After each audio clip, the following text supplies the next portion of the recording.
Ես մի քանի հարց, եթե դեմ չեք, մի անգամից ձևակերպեմ հարցը մի քանի կտորով, դուք ընդհանուր կպատասխանեք Զարա։ Նախ ուսանողական տարիներին երևի խմբում կամ կուրսում միակ աղջիկն եք, հա, ենթադրվում Իրականում շատ կային ուսանողներ, բայց ես միակ գինեգործն եմ եղել, ով իր սեփական արտադրությունն է հիմնել եւ իր սեփական գինիներն է ստեղծել, այսպես ասած, բայց նաեւ իմ փորձով ցույց եմ տվել, որ այս մասնագիտությունը սեր չի ճանաչում եւ շատ են ինձ այդ հարցը ուղղում, դժվար է թե հեշտ է,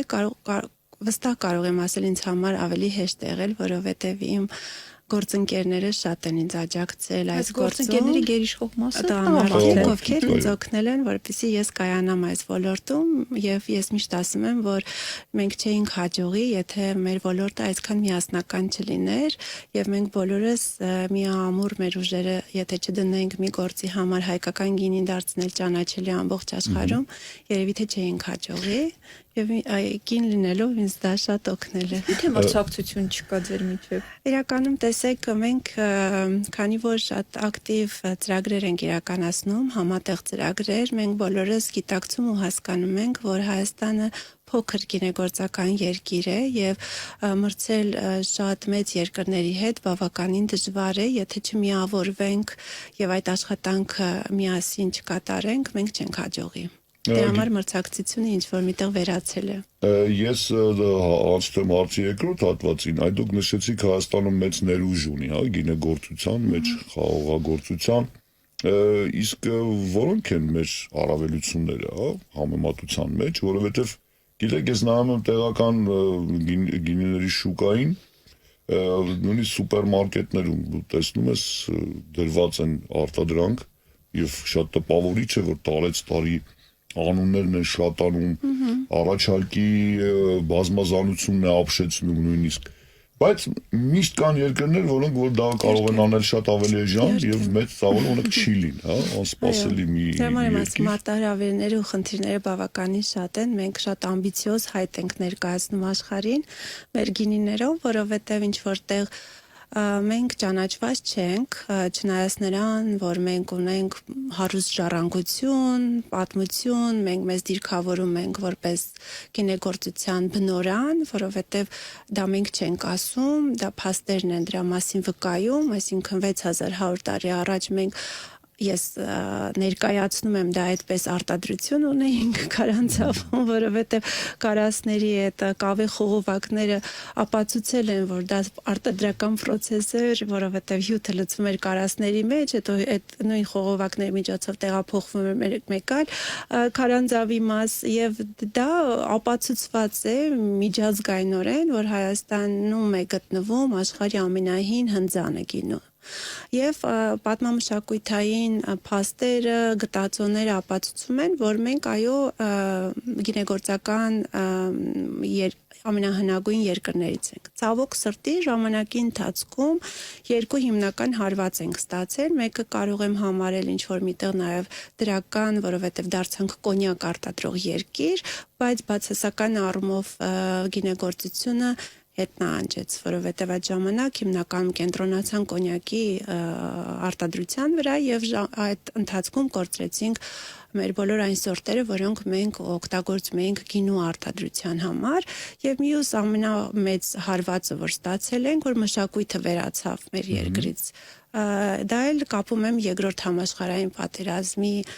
հետ, դրա ազդեցությունն էր, որ մեր ապիկները բերեցին այդ օղի խմելու մշակույթը մեր երկիր եւ մինչ օրս մենք պայքարում ենք, որովհետեւ ինչքան էլ մենք ակտիվ աշխատում ենք, մեր գործընկերներն են մեզ հետ փառատոներ եւ այլն, բայց մենք օղի սպառող երկիր ենք եւ եթե այդ Չիլի, Իսպանիա, նույն Վրաստանի հետ մեզ համեմատենք։ Նույն Վրաստանում են այնպես չէ որ անմասն մնացած երկրորդ համաշխարհային պատերազմում։ Հա, համաձայն եմ ձեզ հետ, բայց քանի որ իրանք ի սկզբանե եղել են գինի արտադրող ու պլանային տնտեսության ժամանակ Խորհրդային Միության, այդպես որոշվեց, որ Հայաստանը պետք է մատակարարի ու արտադրի կոնյակ, իսկ Վրաստանը գինի, մինչ օրս իրենք պահում են այդ մշակույթը, միգուցե դրա համար այդպիսի մեծ ազդեցություն չեղավ,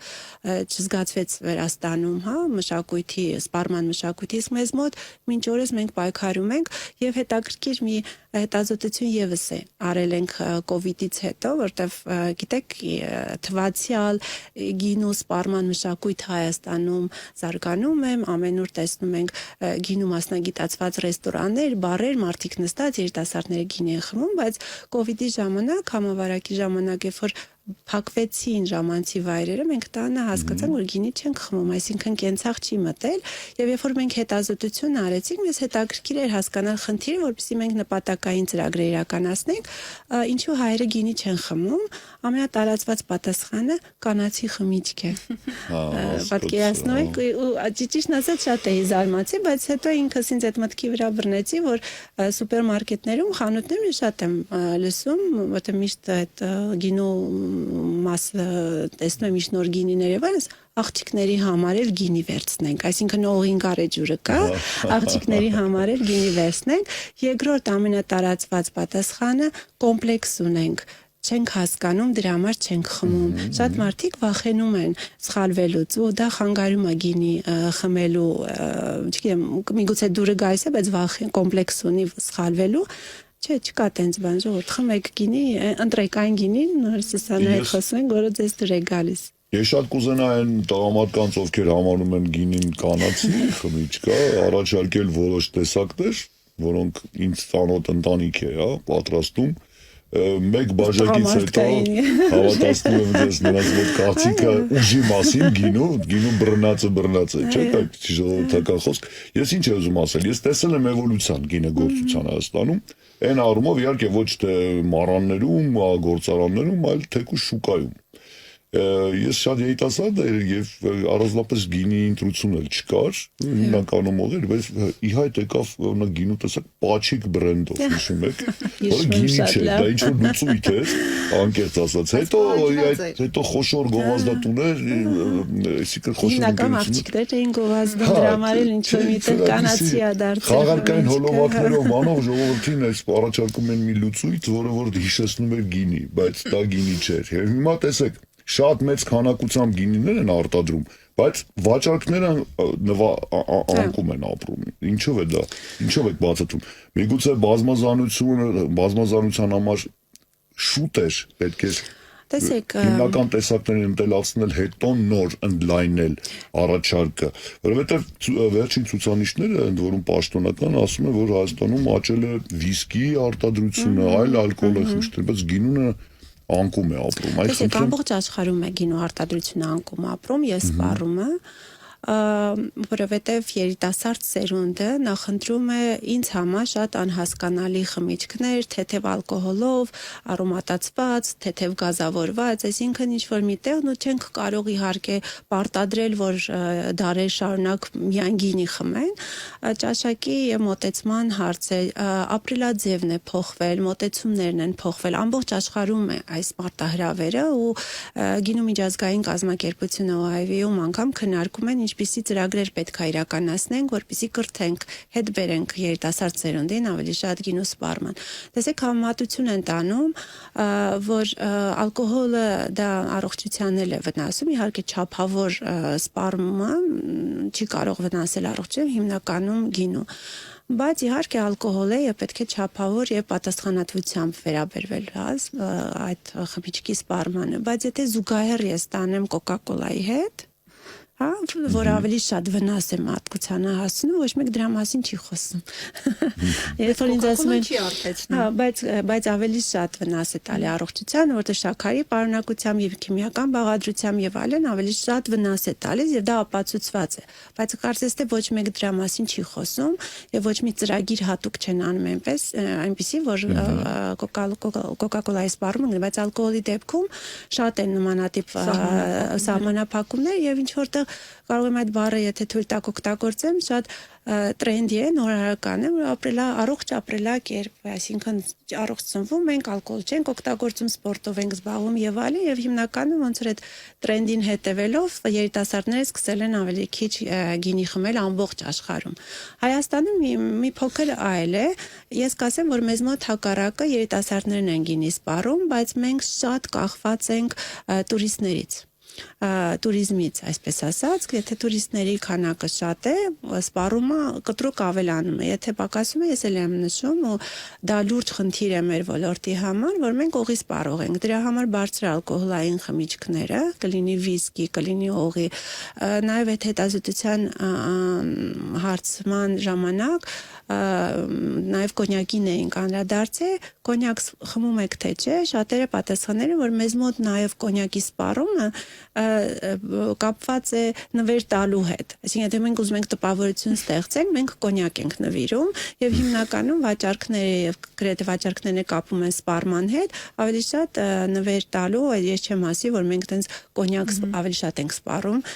քան գինին։ Երախտագիտության նշան։ Երախտագիտության նշան եւ չնայած հիմա մի քիչ տենց թանկ գինիներն էլ են սկսել նայիրի կոնյակի հետ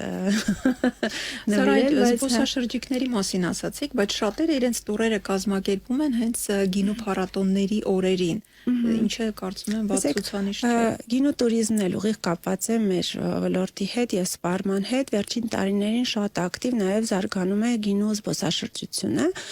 եւ դրա նպաստում են այո փառատոնները, տարբեր միջոցառումները, գինեգործական ընկերությունները բավականին շատ ներդրումներ են իրականացնում, որպեսզի կարողանան հյուրընկալել զբոսաշրջիկների, կտեսնեք, որ անգամ հարսանեկան տոնախմբություններն են իրականացնում գործարաններում, գինի եւ ջազ, գինի եւ կինո, գինի եւ մշակույթ, տարբեր իվենթ միջոցառումներ են անում եւ դա նպաստում է ոչ միայն ներգնա տուրիզմին, այլ սխալ ասեցի, տեղացիներն են շատ այցելում, արտագնա տուրիզմի եւ ներգնա տուրիզմի վրա ուղիղ ազդում է, բայց տեսեք հիմնականում, երբ որ մի քանի խնդիր ունենք սպառման հետ կապված, օղուս մշակույթն է, գնա բարձր գինն է, գնողունակ շուկա չի Հայաստանը, տեղացիները միգուցե ցանկություն ունեն գինի խմելու, բայց իրենք սպառողական զամբյուղի մեջ դեռ չեն տեսնում, որ չգիտեմ ամեն օր ճաշին կամ ընթրիքին մեկ կավատ գինի խմեն։ Մյուսը, որ հիմնականում ռեստորաններում է վաճառվում գինի եւ շատ ռեստորաններ փակվել են, որ միգուցե արհեստական բացվել են եւ արհեստական էլ փակվեցին։ Ինչ վերաբերվում է ընկերությունների ավելացմանը 2018 թվականին ճիշտ եթե ավելի հետ գնամ, երբ որ ես ուսանող էի, դա 96 թիվն էր, պեդիալկոն էինք եւ պրոշյան, միգուցե այդ երկու վերնաշեն ու պաչիկ, եթե թույլ տակ բրենդը ասեմ, բայց ուղղակի չեմ գովասը, վերնաշեն։ Ես միշտ ասում եմ, որ վերածնունդը սկսվել է վերնաշենով, եթե հայ ազգը սկսել է գինի խմել, մենք բոլորս խմում էինք այդ ժամանակ վերնաշեն ու մեզ համար ամենասիրելի ընդունելի գինին էր։ Հետո կարասով վերածնունդը սկսվեց, որովհետեւ նաեւ Վերնիկյանը թույլ տվեց ապացուցեց, որ մենք ունենք մեծ պոտենցիալ լավ գինի արտադրելու եւ հետո արդեն զորակարասը, որ դարձրեց բրենդը ավելի ճանաչելի աշխարհով, որովհետեւ ապացուցեց, որ մեր էնդեմիկ տեղացին սորտերով մենք կարող ենք այնպիսի գինի արտադրել, որ աշխարհը կարող է խմել եւ դասել այն լավ աշխարհի 10 լավագույն գիների շարքում, իսկ հիմա շատ ունենք։ Եվ 2018 թվականին 20, երբ որ հիմնադրամը արդեն կար ու մենք աշխատում էինք, այդ ժամանակ 25 գինեգործական ընկերություն ունեինք, հիմա 170-ից ավել են, այսինքն եթե նայենք այս 5 տարիների, 6 տարիների ընթացքում ինչպես է աճել ոլորտը, բայց միևնույն ժամանակ, եթե թույլ տակ ներկայացնեմ արտադրության ծավալները, արտադրության տեսակները 3 հիմնական տեսակ կա, արտադրությունը հիմնական նաև խորհրդային ժամանակաշրջանից ժառանգած գործարաններ, որոնք մինչ օրս մեծ քանակությամբ արտադրում են եւ մթերում են խաղաղագործներից, մյուս տիպը բուտիկային գինեգործներն են, որոնք ունեն իրենց սեփական այգիները եւ արտադրությունը եւ մյուսները ինկուբատորներ են, որոնք ոչ իման չունեն, բայց վարձակալում են ինչ-որ տարածք եւ ծառայության մատուցումը իրականացնում ընկերությունը, օգտվում են այդ ծառայությունից, արտադրում են գինի, շշալցում են եւ իրենց բրենդով դուրս են գալիս շուկա։ Հիմնական մասը այդպիսի արտադրողներ են, որոնք ինչ որտեղ միգուցե այգի ունեն կամ իրենց համար ոլորտը հետաքրքիր է դարձել, ուզում են ներդրումներ անեն։ Շատ ինկուբատորներից այսօր ունենք արդեն հզոր, այսպես ասած, արտադրողներ, որոնք որ փորձնական բիզնեսը շոշափեցին, հասկացան, որ դա իրանց համար հետաքրքիր է ու ուզում են իրանք շարունակել, ստեղծեցին իրենց սեփական այգիները եւ գործարանները հիմա արդեն որպես բիզնես գործում են ակտիվ։ Ինկուբատորները շատ են, դրա համար խանութում դուք տեսնում եք շատ տարբեր պիտակներ, ես լեյբլներ եմ կոչում իրենց, որոնք որ նաև շատ հետաքրքիր ու կարևոր գործ են անում, որտեղ ինչ որ միտեղ իրենք որակ բերեցին ոլորտ, որովհետև այդ փոքր արտադրողները որակի թելադրողները դարձան եւ բոլորը սկսեցին փորձել այդ փոքր ինկուբատորների մասին չեմ ասում, բայց փոքր ու բուտիկային, հա, արտադրողները իրենք ոնց որ եւ ապացուցեցին, որ մենք ամեն ինչ ունենք այս որակը ստանալու համար եւ մի ինչ որտեղ նաև մեզ ստիպեցին, որ մենք մրցակցությանը դիմանալու համար այդ որակի գինի արտադրենք, ներդրումներ անենք, տեխնոլոգիաները փոխենք եւ այլն։ Եվ ոչ թե մենք ենք ասում, որ իրանք որակյալ են, այլ հիմնադրամը հիմնականում հիմնադրամն այդպիսի ծրագրեր իրականացնում, մենք ուղարկում ենք տարբեր միջազգային մրցույթների եւ բարձր մրցանակներ են ստանում մեր գինեգործները, որոնք ճանաչում են բերում նաեւ երկրի։ Բայց դա արտահանմանը նպաստում է։ Արտահանմանն էլ է նպաստում, տեսեք, իրականում շատ բարդ է խնդիրը։ Մենք շատ ու մենք հայերս ամբիցիոզ ենք ու անհամբեր ինձ թվում է։ Իսկ այս ոլորտը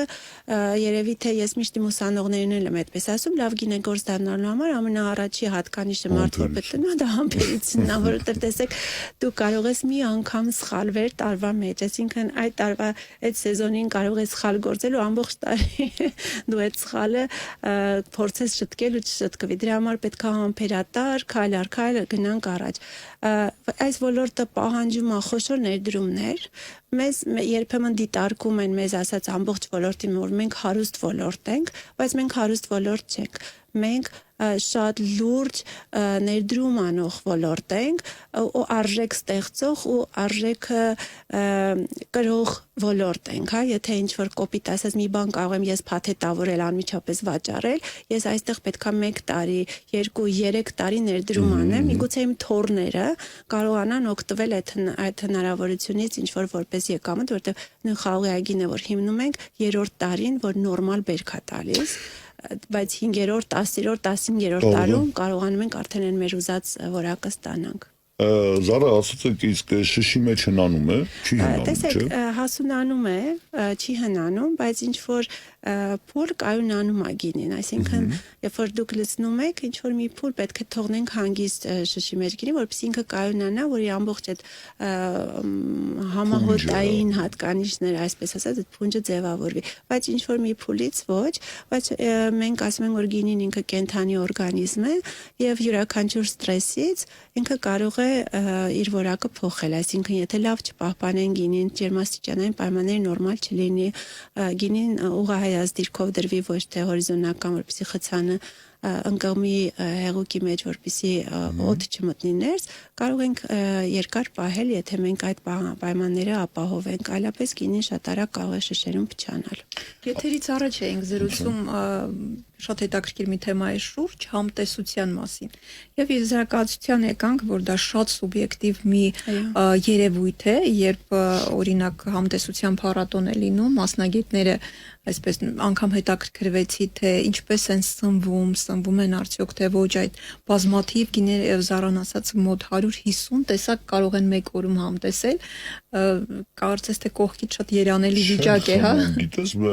վերանում պահում են այդ քիմքի քիմքի զգալաններով ինֆորմացիա վերցնում, յուրաքանչյուրի մոտ անհատական է այդ զգացողությունը, հա, քեզ կարող է մի բան դուր գալ, ինձ կարող է դուր չգա։ Եվ արդյունքում ինչպես է այդ ընդհանուր հայտարարի ինչպես է գալիս, որ այս գինին ենթադրենք լավագույնն է։ Տեսեք, եթե դու պրոֆեսիոնալ համտեսող ես, դիգուստատոր ես, դու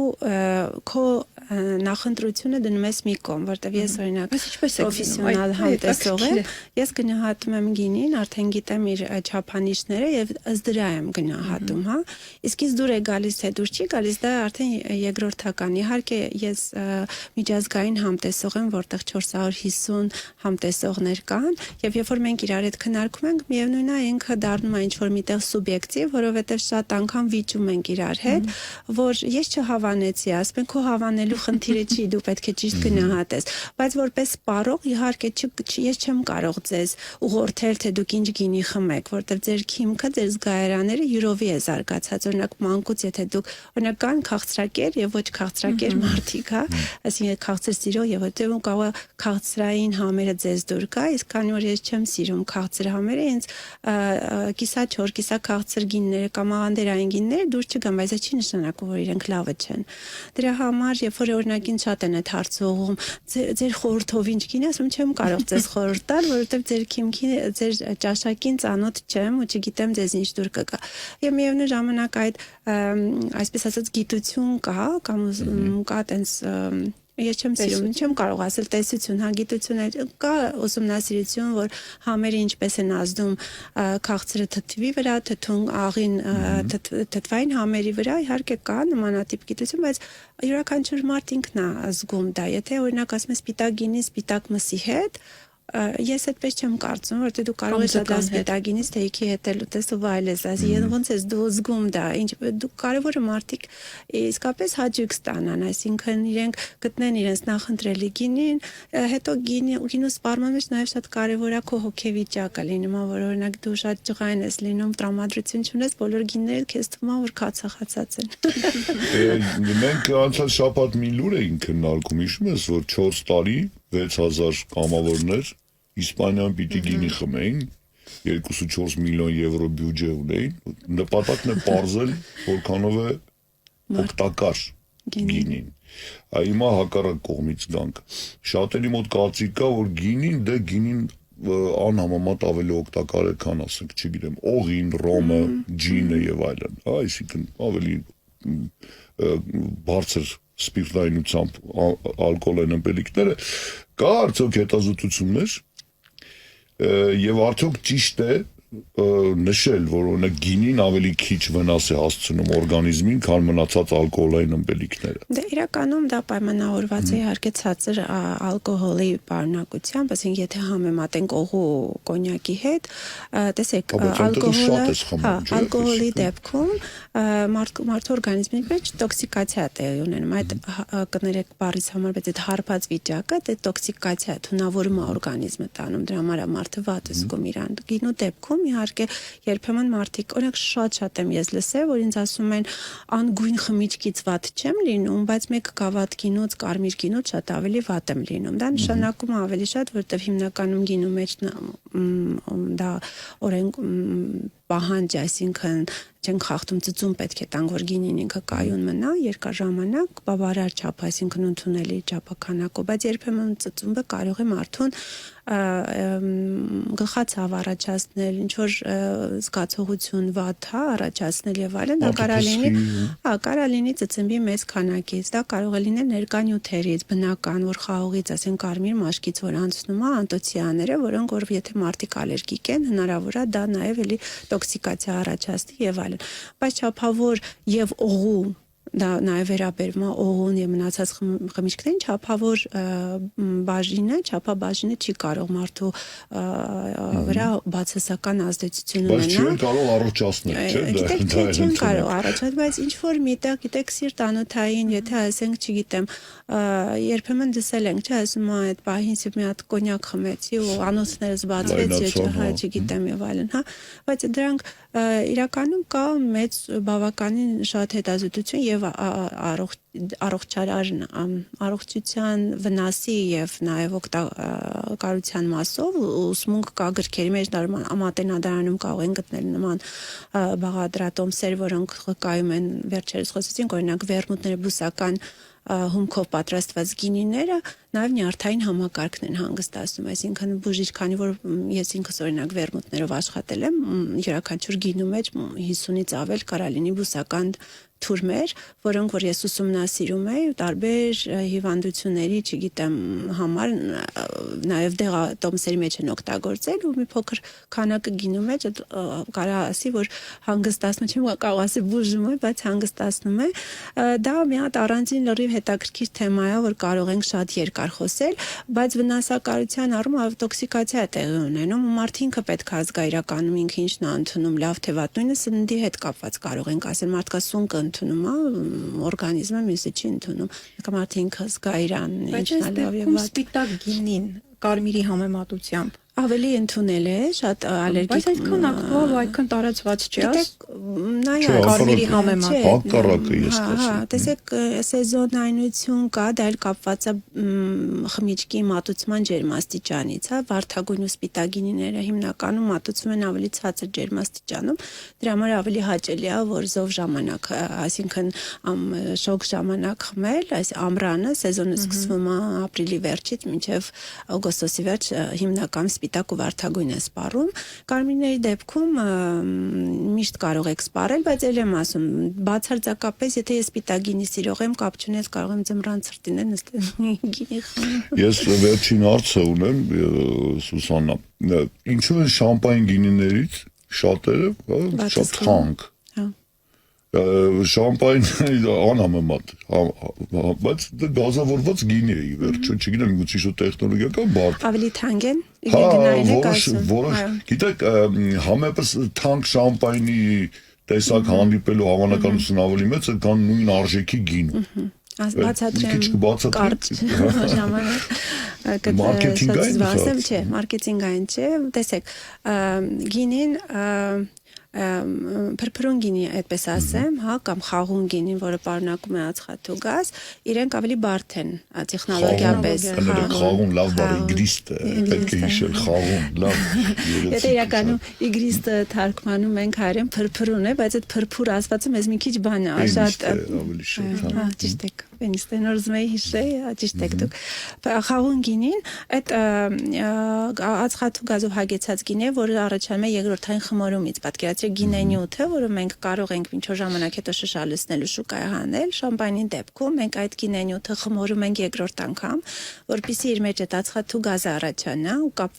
կապված լինի բնական ճանապարհով, որ հետո օդի հետ որ շփվում է, նոր այդ բխբջակները դուրս են գալիս ու այդ հետաքրքիր այդ նուրբ ածխաթու գազը, որտեղ դա էլ է շատ կարևոր, կան, որ արհեստական են տալիս, կան, որ չեն կարողանում այնպես մշակել, որ այդ նուրբ բխբջակները զգանք, հա, շատ ագրեսիվ, եթե համեմատություն տանեմ, օրինակ, չգիտեմ, նույն գազավորված խմիչքների հետ, հա, ասենք հանքային ջրի կամ էլի նույն կոկա-կոլայի այդ խոշոր բխբջակները երբեմն կոկորտը անգամ վառում են, բայց խաղուն գինու դեպքում այնքան նուրբ է այդ ամեն ինչը լինում, որ դու վայելում ես, ու դա երկրորդային խմորման ժամանակ է տեղ ունեմ, իսկ եւ շամպայնի արտադրությունը հիմնականում ամենակիչը 2 տարի պետք է, որպեսզի դուք այդ ստանաք այդ պրոդուկտը։ Տեխնոլոգիան ավելի երկար է ու բարդ, հասկացա։ Ամբողջ ձեռքի աշխատանք է, որտեղ ամեն ինչը շշերի մեջ է տեղի ունենում եւ այդ շշերի հետ պատկերացրեք մեծ արտադրություն, իհարկե կան նաեւ պահամանային արտադրություն, բայց եթե շշերի մեջ հարվում եւ հիմնականում այդ շշային եղանակով տրադիցիոն եղանակով պատրաստված գինիներն են թանկ, իրենց որ ամբողջ այդ կես տարի կամ մի տարի ձեռքի աշխատանք է պահանջում, որ յուրաքանչյուր շշի հետ աշխատանք է ստանում, որպեսզի ինքը այդ որակը ստանա, դրա համար է դրանով է պայմանավորված է։ Դու շամպայնը ավելի շատ տոնական բայլիկ է, հա։ Ես չեմ պատկերացնում ինչ-որ տխուր առիթով շամպայն բացեն։ Իսկ գինին ավելի չեզոք է։ Եթե դու տակ մի հատ կարճ պատմություն է ուրախ ուսանողին հարցնում եմ շամպայնի տեխնոլոգիան, չի կարողանում պատասխանի, ասում եմ դե օրինակ որ շամպայնի շիշը բացում ես ինչ ա լսում, որ ասի այդ կոմփյունի ձայնը ասեմ ինչից է գազից, այդ գազը որտեղից է առաջացել, ասի շամպայնը որ բացում ես ինչ ա լսվում, ասես ծափահարությունների։ Դա զուգահեռ շամպայնը ասոցացում է դրա։ Այո, ծափահարությունների։ Ես մի հարց ունեմ, ճիշտ ասած ունկնդրիներից են հետաքրքրվում գինին ավելի ճիշտ է շշալցնել, թե կավի մեջ պահել, դա էլ խնդրում եմ ասեք, որովհետև վեճերը շարունակվում են, խոսքով ասում են, որ շիշը ապակին փչացնում է գինին, կավը ավելի կավը շնչող մարմին է, եւ քանի որ process-ներ կարող է ընթանալ, որովհետև իր ծակոտկենության եւ այլն, հա, օրինակ շատ դեպքերում կավը հողի մեջ են, եթե խոսում ենք կարասների մասին, հա, կամ եթե չէ, ինքը եթե ներսից ինչ որ պարաֆինով պատված չի եւ այլն, որ հերմետիկ պահի, դա ավելի շատ երևի մարքեթինգային ինչ որ մոտեցում է, որ մենք ուզում ենք ցույց տանք, որ մենք մեր տրադիցիոն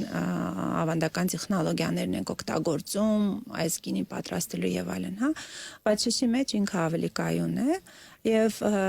ավելի երկար կարող եք պահել շշերում, բայց կախված է նաեւ տեսեք գինու որակից։ Գինիներ կան, որ անգամ եթե ուշադիր լինեք, պիտակների վրա գրվում է, որ ցանկալի է այս գինին սպառել 6 ամիսների ընթացքում, այսինքն ինքը դեռ երիտասարդ գինի է, կայունացած չէ ու լավ կլինի, որ սպառեք, այսինքն հիմնաշշերի մեջ հնարավոր է, որ գինու որակը փոխվի։ Հիմնականում այն գինիները, որոնք որ երկար պահպանվում են, այսինքն միանգամից չի շշալցվում, եւս մի 6 ամիս պահամանների մեջ են պահում կամ ասենք 1 տարուց ավել տակառների մեջ են պահում, այդ գինիները ավելի կայուն են ու ավելի երկար կարող է սպահել շշերի մեջ։ Բարձր թնդությամբ գինիները ավելի երկար կարող եք պահել եւ կավե ամանների մեջ, եւ շշերի մեջ, եւ տակառների մեջ, որովհետեւ բարձր ալկոհոլը նաեւ ինքը կոնսերվացնող հատկություն ունի, այսինքն մանրեասպան է ու թույլ չի տա, որպեսզի գինու մեջ ինչ որ այլ օրգանիզմներ զարգանան ու գինին փչացնեն։ Եթե կարճ Մասնագետը դե այսպեսին կլինի։ Իսկ գինիների վրա նշված է ինչ ժամանակահատվածում պետք է սպառել։ Օրինակ, ես պահպանման ժամկետը հասկանալի է, բայց երբ սպառել։ Տեսեք, սպիտակ գինիները հիմնականում վարդագույն գինիները ցանկալի է սպառել մի տարվա մեջ։ Ու կան օրինակ ընկերություններ, որ իրենց գինիները դեռ բարձր որակ են շշերում, բայց խանութներից հետ են վերցնում, եթե չի վաճառվի, որովհետև չեն ուզում, որ եթե գինին ինչ-որ բան մեջ կատարվի, որակի իրանց, այսինքն հեղինակության եւ այլն, բայց իհարկե չի նշանակում, որ եթե ինքը գրված է 6 ամիս ու 6 ամիսը անցել է, գինին փչացել է, չէ, կարող է այդ գինին 3 տարի դեռևս մնա շշերում ու որակը չփոխվի, բայց ցանկալի է, եթե նախատեսված այդ ժամկետում սպառել, այսինքն բարձր որակ իրա կզգաք այդ ժամկետի մեջ։ Ժամանակը սպառվեց, բայց շատ եթե կարելի է կարճ մի հարցել, հա, նստվածքը փչանալու ցուցանիշ է, թե նստվածք կա, նստվածք է, տեսեք, նստված կարող է լինել ներկանյութերի, երբ որ անկայուն ներկանյութեր, օրինակ մենք ունենք կարմրահյութ սորտ, որը շատ հետաքրքիր ու լավ սորտ է, բայց ինքը անկայուն է ներկանյութերի առումով, ինքը ընթացքում այդ այսպիսի sense փաթիլների նման կարող եք այդ մուգ գույնի, նույն մի հիմնական